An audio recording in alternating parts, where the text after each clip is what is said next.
the grandson of right thought. Welcome to the School of Marvelous Light. Matthew chapter 5, starting at verse 1. And seeing the multitudes, he went up into a mountain, and when he was set, his disciples came unto him. The he that's being spoken of there is Isaiah, the Christ. It says, when he saw the multitudes, so he saw many people there, he went up into a mountain. What does that mean? It means he went up into the elevated levels of consciousness so that he could deliver a message to these people. You see? Verse 2, and when he opened his mouth and taught them,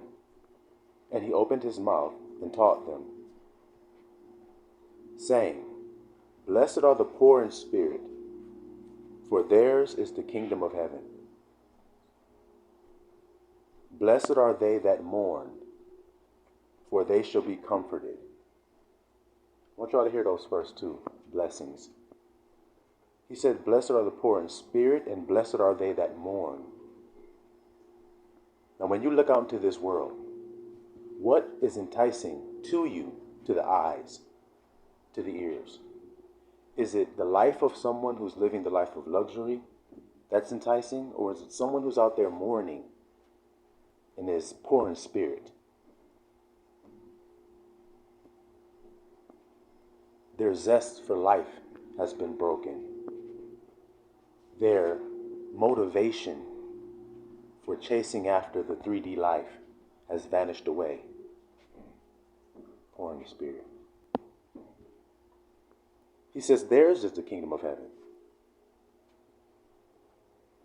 And they shall be comforted, those that are mourning. So they're blessed, the ones that are mourning in this world that we're living in. See, y'all think it's just a world. There isn't. Read the book of Hebrews. Start at chapter 1. Read verse 1 and verse 2. You will see that Abba fashioned more than one world. So all of those people that say John 3:16, for God so loved the world, well, what world is that? Because he also said, I pray for them, I pray not for the world. He also said, a friend of this world is an enemy of God. So what world is God loving? He also says, come out of the world and be not conformed to its image, but be ye separate and touch not the unclean thing. So if you don't have discernment, then you'll just think that there is a world. And you won't understand these blessings that we're reading about here. Continuing, verse 4. Blessed are they that mourn, for they shall be comforted.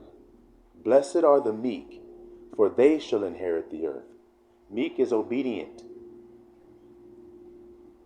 So the people of the earth that you see, are they unruly? Are they rebellious? You can't tell them nothing. They don't have self-accountability. They can't be corrected. They can't apologize when they're wrong. They can't admit when they're wrong. Then they're not meek. So will they inherit the new earth? Because the scripture says there shall be a new heaven and a new earth. So if the old one is loved, then why would there be made room for a new one? That's like you saying, I have a wife that I love. I love her, man. But I'm going to remove her, get rid of her completely, and get a new one. Nope, that new one is the one you love. The one that you've been patient, long-suffering, and waiting for. See, if you knew the scriptures, then you'd understand what I'm talking about. That's the reason why people are mourning. That's why they're poor in spirit. That's why they're having to be meek and continue to be obedient in a world that is completely against righteousness. Correct? So let's continue. Blessed are they which do hunger and thirst after righteousness, for they shall be filled. Righteousness is right thinking. It's how to think right. For it is written, as a man thinketh in his heart, so is he. Thinking in your heart means thinking with feelings associated with the thoughts. So when you have feelings associated with what you're thinking, that is what you are. As a man thinketh in his heart, so is he. See? So if you're thinking wrong and feeling wrong, then you are wrong. But we don't want you to be thinking wrong. So Abba gave you grace and sent you right thought to help you learn how to think right. Simple as that. And he says if you search after right thought, then you will be filled when you get to right thought. Now, I just want to ask you guys, just being honest. If you were searching after the words of Christ and his teachings, if you were searching after the truth of Abba, and you were searching on the earth and you found a man named right thought, righteousness, the Lord our righteousness is written in the Bible is his name. The branch, that's his name, the Lord our righteousness.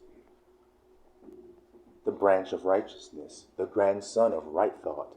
Just translated it for you guys to make it easy. But if you found that man, would you be filled with the words of right thought? So then Abba didn't lie, did he? Blessed are the merciful, for they shall obtain mercy. See, you know why it's important for you to remain merciful to the ones around you that do you wrong? It's because when it's your turn, when you have done something wrong and it's your turn to be judged for it, you want mercy. Well, the only way you can obtain it is what we just read, is to be it. Blessed are the merciful. It didn't say blessed are the judgmental, for they will obtain mercy. It's not what it says. The merciful. Remember Christ? Forgive them, for they know not what they do. They're ignorant. They think they're doing something right, but they're not. You see that? Continuing. Blessed are they which do hunger and thirst after righteousness, for they shall be filled. Blessed are the merciful, for they shall obtain mercy. Blessed are the pure in heart, for they shall see El. The pure in heart. Pure means one. That's actually what it means. I know that they've tried to tell you what it is in this world, but that world's wrong. So we're going to tell you the truth. It means one. See, if I have an item and I pour something else into that, so if I have water in a bottle and I pour oil into it, then there are now two things in there, and it is not pure water anymore. It's diluted. So when he says, blessed are the pure in their heart, their feelings are one. They're not double feeling people. 1 minute they're safe, and then the next minute they're unsafe. 1 minute they're healthy, and then the next minute I am unhealthy. 1 minute I am wealthy, and then the next minute I am poor. Then 1 minute I am living it up, and the next minute I am living a horrible life. 1 minute you just toss back and forth. Double-minded man is unstable in all of his ways, it is written. You see that? He wants you to be pure. He wants you to be one. That's what he said. Hear, O Israel, the Lord thy God is one. He's not back and forth. He's one thing. See that? Blessed are the peacemakers, for they shall be called the children of El. So when you're out in the world and you see two brothers having aught with one another, do you seek to bring peace between the two, or do you seek to sow discord between brothers? See, because that's an abomination, and Abba hates that. Sowing discord between brethren. You understand that? Remember what he also said. If it be at all possible, live peaceably with all men.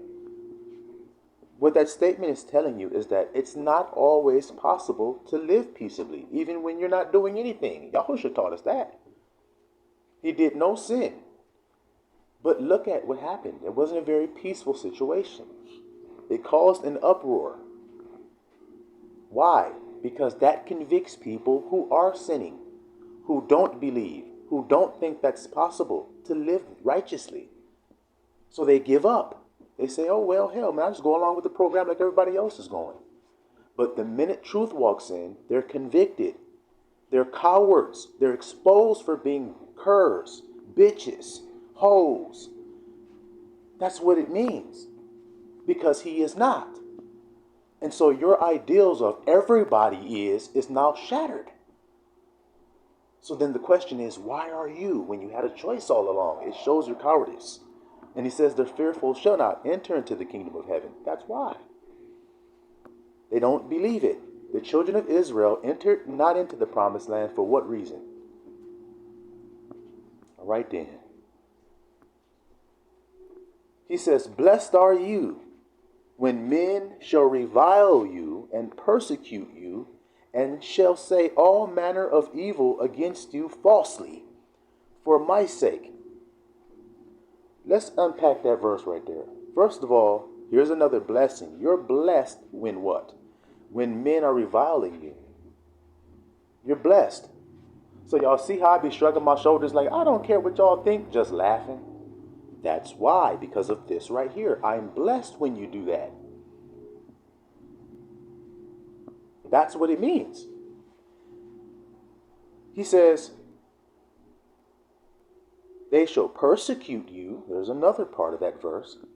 So be glad, because you're blessed when they persecute you and say all manner of evil against you falsely. Do you hear that verse? They're going to say things about you that are not true. And they're not saying that because of you. They're saying that because of he who is within you. That's what he just said. Rejoice, look at the words, and be exceeding glad, little flock, for great is your reward in heaven. Did he say great will be your reward in heaven? Great is coming to be your reward in heaven? You will obtain a reward in heaven? He says great is your reward in heaven. It's already there. It's just like when a person is running in the Olympics in a 100-meter dash. The gold medal is already up there. But he has to run the race, win the race, and then he could obtain the gold medal. But it already exists. It's already made and forged and everything. Got a little design and a ribbon around that shit. Placed in a little pretty little case and every damn thing. So it's already there. Well, the same with you. Your reward is already there, he says. All you have to do is obtain it and finish the race. And that was written. He says, be exceedingly glad, for so persecuted they the prophets which were before you. So, if you happen to be one of those mouthpieces of Abael, then you will be persecuted just like those ones that were the mouthpieces of Abba before you. It just confirms that you are the mouthpiece of Abba, just like he said, the prophets. Did you know that when Abba makes a prophet, he sets that prophet higher than all the kings on the earth? Than all the principalities and powers that are on the earth, the prophet is higher than all of them. That's why when he took Moses, he said, I will make you as God, a prophet like unto Moses, who saw Abba face to face. Which means word for word, because Abba is the word. You see, just like when you're a baby and you're growing up and you don't know who you are and what you are, but you hear a voice. You hear a voice speaking to you, your father. And then over time, you start to recognize him. It takes time, though. It takes years. So it has to grow and cultivate into a proper relationship between father and son. Just like in this world. Y'all hear me? He says, 13, you are the salt of the earth. So when you get a steak and you cook it, but you didn't season it, but you cook it and eat it, how is it? Now, let's say you season it first and then you cook it. Now, how is it? It's better. So then the earth is better because you're on it, elect, little flock. My brothers and sisters, my family. Because we here, the earth is better. And we're going to get deeper into what Abba means by telling us this. We're going to get deeper into what he means by saying you're the salt. It's better because we're here. He says, but if the salt have lost his savor, wherewith shall it be salted?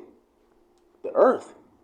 If the salt I sprinkled on the steak doesn't actually season the steak because it's not salty, it's lost its savor, then what good is the salt?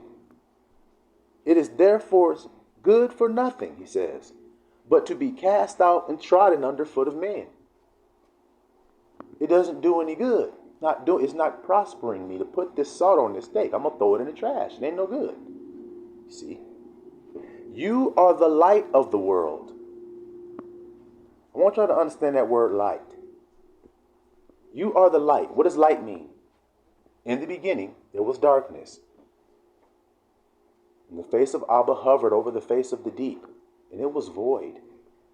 And Abba said, let there be light. Let there be light. You see that? So you are the light. So when he says, let there be light, what was he creating? Truth. You are the truth of the world. So the world is living a big ass lie. Everybody's not living according to what Abba created. They're living some caveman ass mindset. Some cave beast mentality life. Beast system. That's what we call it. So they're living the beast system. Abba never created man to be beast. Beast and man should be separate.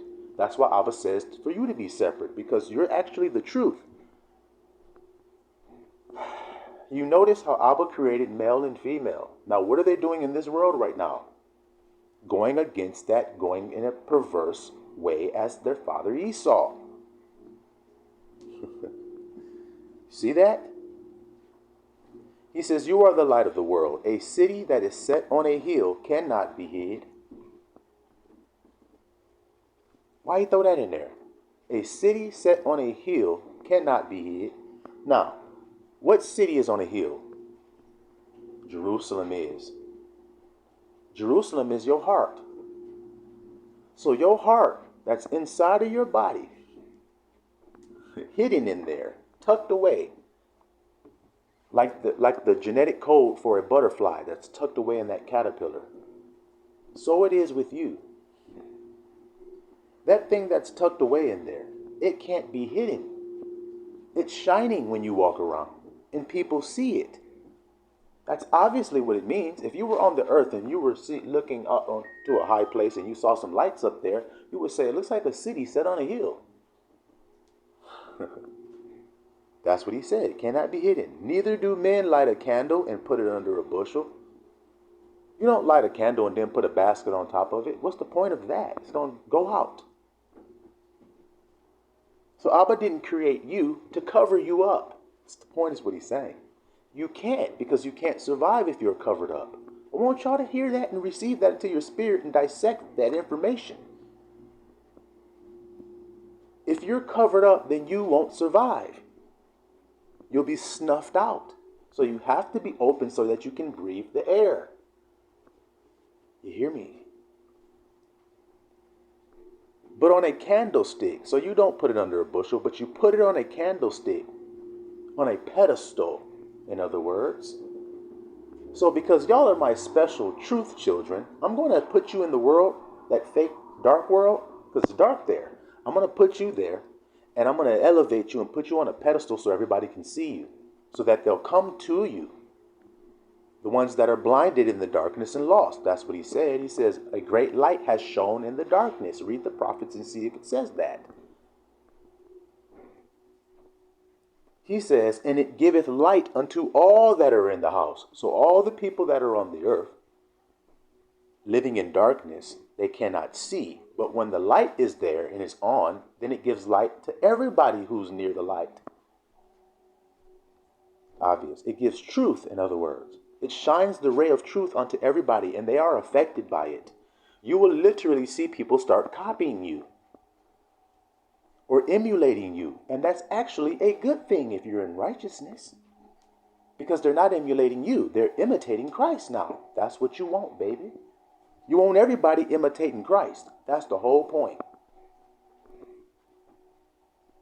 He says, 17, think not that I am come to destroy the law or the prophets.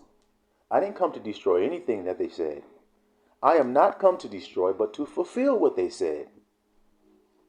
Just like the grandson, just like when I read you, behold my servant whose name is the branch.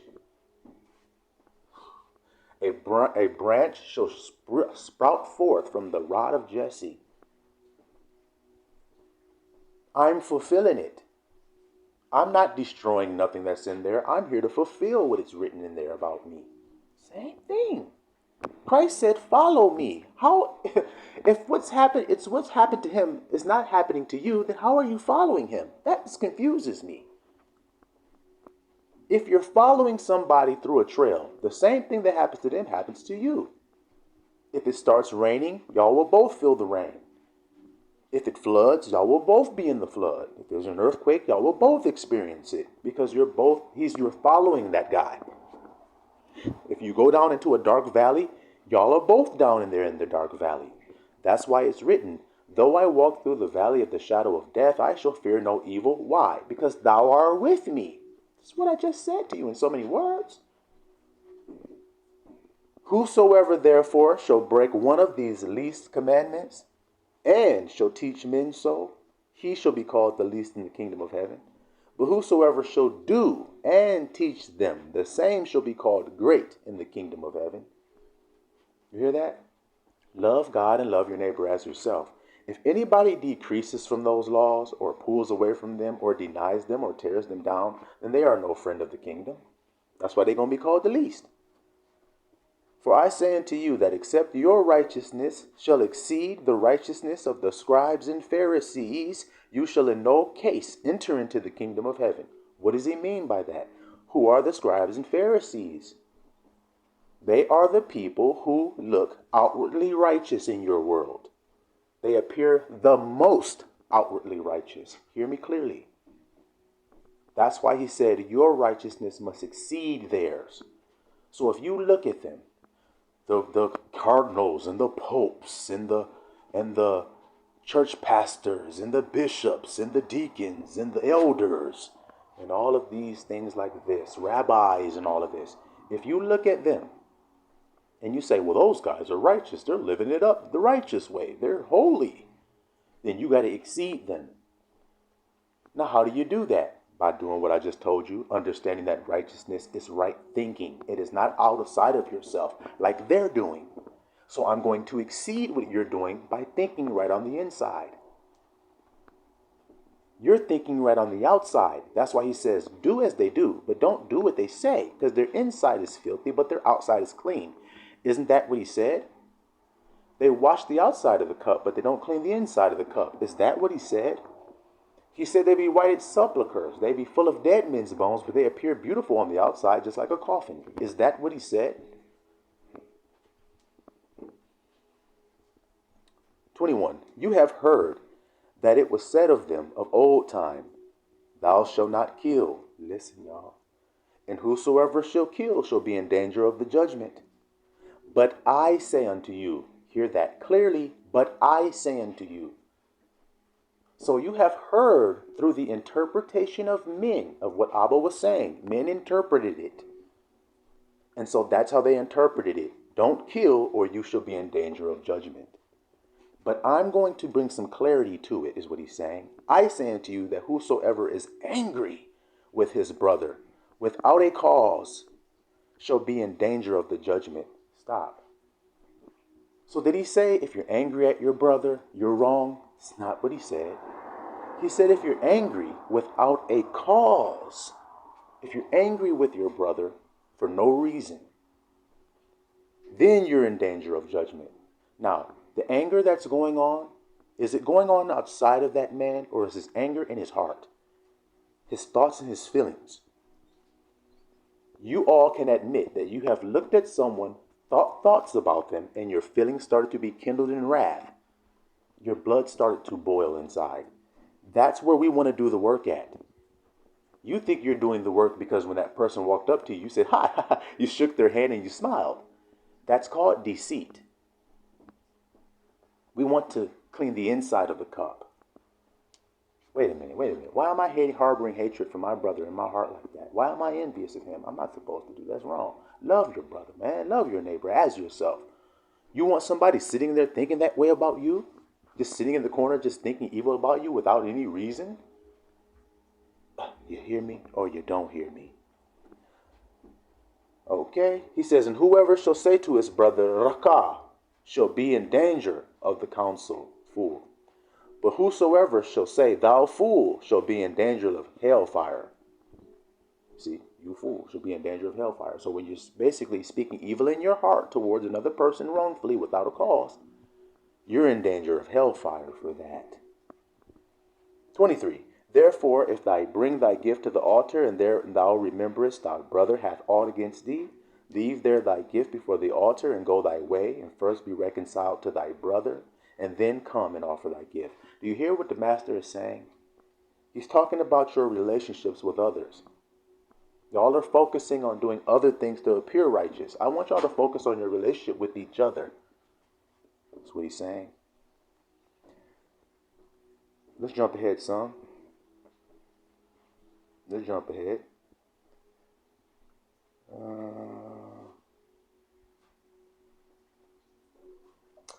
Let me jump ahead.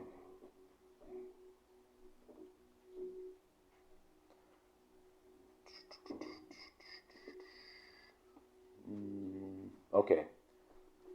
Verse 43. You have heard that it hath been said, you shall love your neighbor and hate your enemy. Here we go. Listen up. But I say unto you, love your enemies, bless them that curse you, and do good to them that hate you, and pray for them which despitefully use you and persecute you, that you may be the children of your Father which is in heaven. For he maketh his sun to rise on the evil and on the good, and sendeth rain on the just and on the unjust. For if you love them which love you, what reward have you? Do not even the publicans do the same?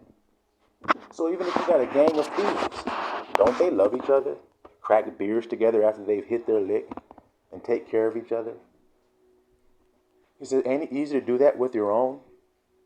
He says, and if you salute your brethren only, what do you more than others?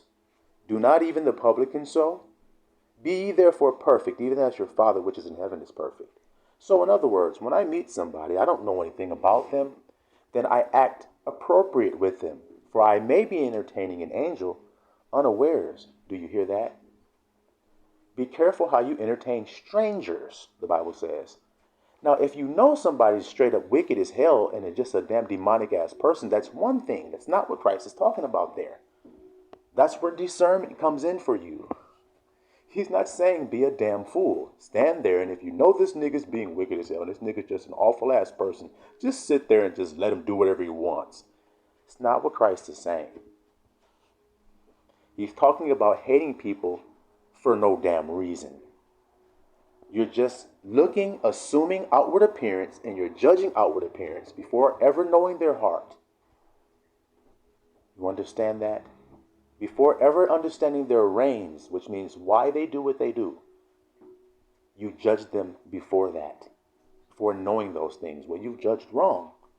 Abba has continuously tried to teach us this. And what is he actually teaching us by teaching us how to judge right? Teaching us how to love each other. Because how can I love you if I'm judging wrong? How can I love you if I'm focused on your outside appearance? Are you your outside appearance, or are you something that's within that outside appearance? So then how can I say I love you if I don't even know who's hiding under that outside appearance?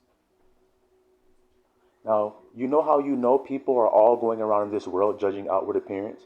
Because look at how they pay attention to how they look. Look how much they care. Look how much they take pictures of themselves and prepare for an hour before they even take this picture, and they're posing all in this awkward ass pose with their legs twisted around like spaghetti noodles and shit.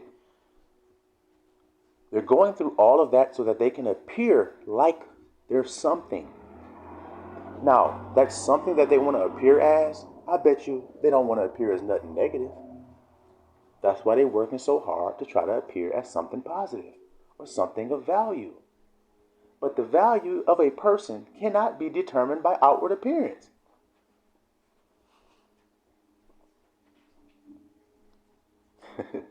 It can't be. That's why King David wasn't going to be chosen by the prophet. The prophet was going to choose a man named Eliab.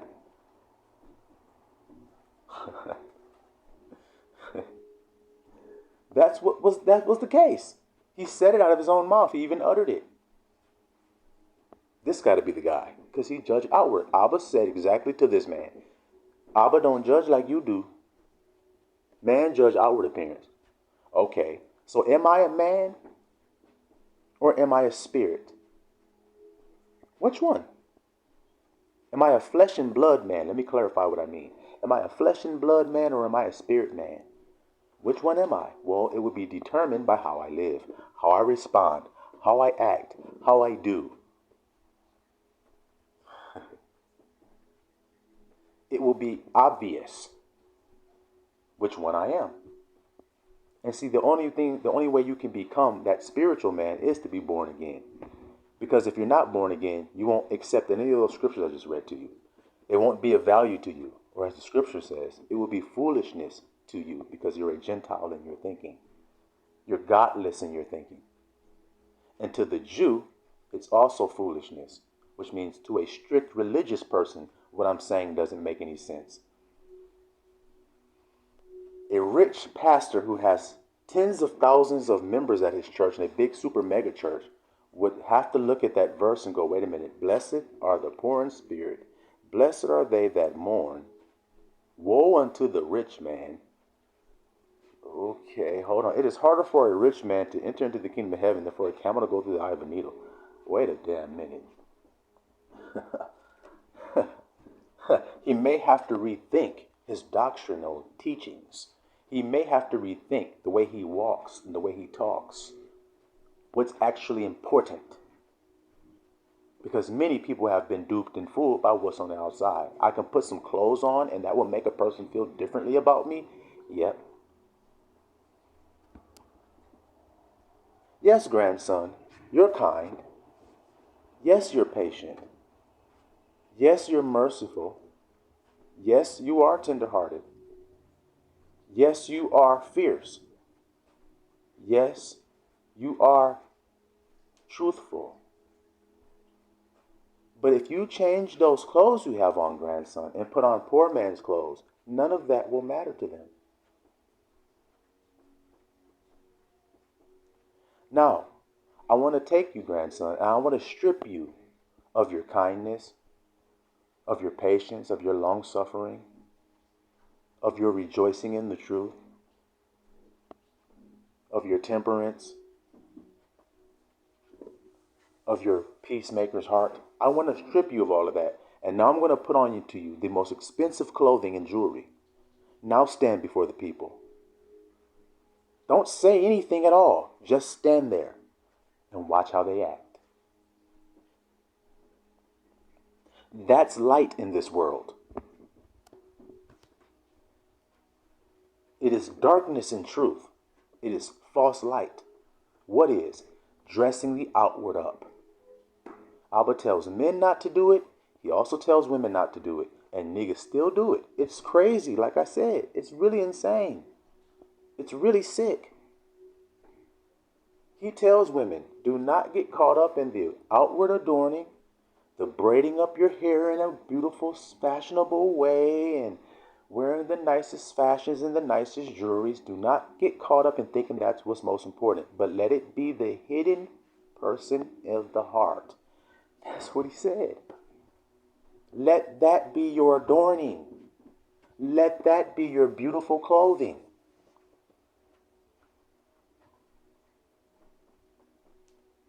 Y'all don't get it. It has to be evident that you neglect outward appearance for the adorning of the inward appearance. It must be obvious. Just the way it is.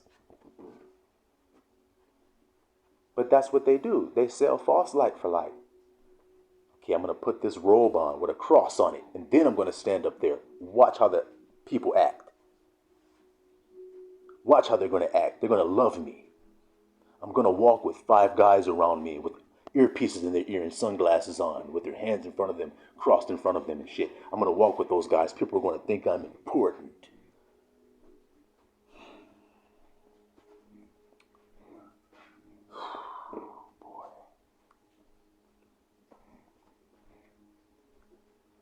Disguise, disguise, disguise, disguise. That's all these niggas know how to do. Now, I want to clarify something as well. Y'all got to understand true righteousness. I see it all the time. And even recently, I heard a person tell me that when they speak, they're very careful and they try to make sure that they say the right thing, and they struggle over words because sometimes when they see wickedness, they just want to just say how they feel about it. You hear? Well, the thing is this. Abba doesn't care what you say as long as you're telling the truth, man. Because he doesn't judge how it sounds. Now watch, I'm going to prove it. I've already have, but I'll prove it again. He says, the branch, when he comes on the earth, read it in Isaiah chapter 11 and see, that he shall not judge with the seeing of his eyes or the hearing of his ears. So then if somebody is talking to the branch, who is the servant of God, it is written, he's God's servant. Abba said it, and he put his name in all caps there for everybody to see it. God says, my servant, he judges like me. He doesn't judge like you guys do. So if you were to ask and say, well, Abba, what's the difference between the judgment? He would say, you judge outward appearance, how it looks and how it sounds. He doesn't judge like that. He judges the heart and the reins. He judges what you're saying, if it's true or not, which is the heart of it. And he judges why you're saying it, which is the reins of it.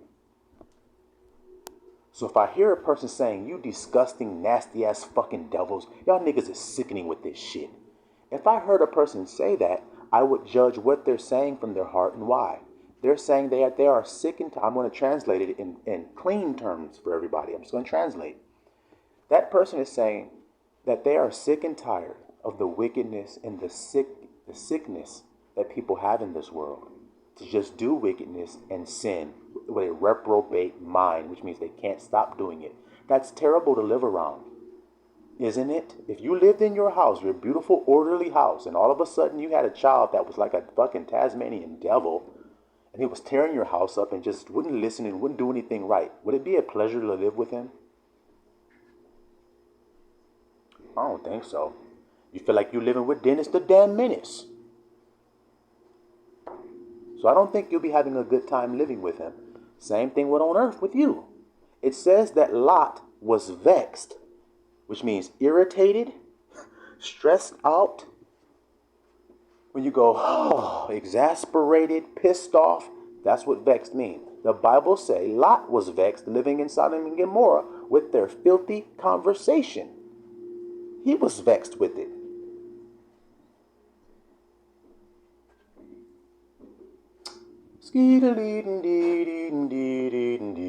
So if a person is vexed, how will I know they are? How will I know they're irritated? How will I know they're exasperated? How will I know that? Probably by what comes out of their heart. So if they utter out of their heart, I'm tired of this fucking bullshit, I would say, I understand, brother. I totally understand, because there are many times I feel the same way you do. But we are called to endure. We are called to persevere the hardships. Think it not strange, brother, concerning the fiery trials that are to try your faith. Prove your faith today when it seems hard like that. Prove it.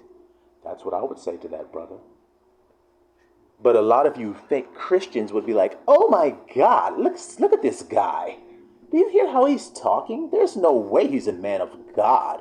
There's no way possible. Look at all the filth coming out of his mouth. That's what they would say. Just like they said Paul. Paul said, yep, they say I use contemptible speech. Look up the word contemptible and then speech. So that means contemptible talking. When you talk, it sounds contemptible. Look up that word and find out what it means. Paul was accused of it as well. Well, Paul hated sin. He hated wickedness. That was proven by him stoning people that was breaking the laws. He hated wickedness. Abba had to hone him. He had to chisel off some of that edge on that pottery and say, hold on, let me smooth you down, brother. Let me reform you. You a little bit extra. Let me reform you down here. Okay, Saul, we're going to call you Paul now. We're going to make you reborn. See how that working? So he hated it just as much, but he stopped killing people. He stopped stoning them, and he started giving them the word, which is the sword of truth. Y'all don't hear me though. So that's what's going forth here today. You see that? So the little flock, just remember who you are, and remember that you are blessed when it seems like you're not, because you're living in backwards land. You're living in backwards world. And Abba is doing away with backwards world real quick, and it's going to flip and become what it need to be for our sakes, because Abba made the world for our sakes.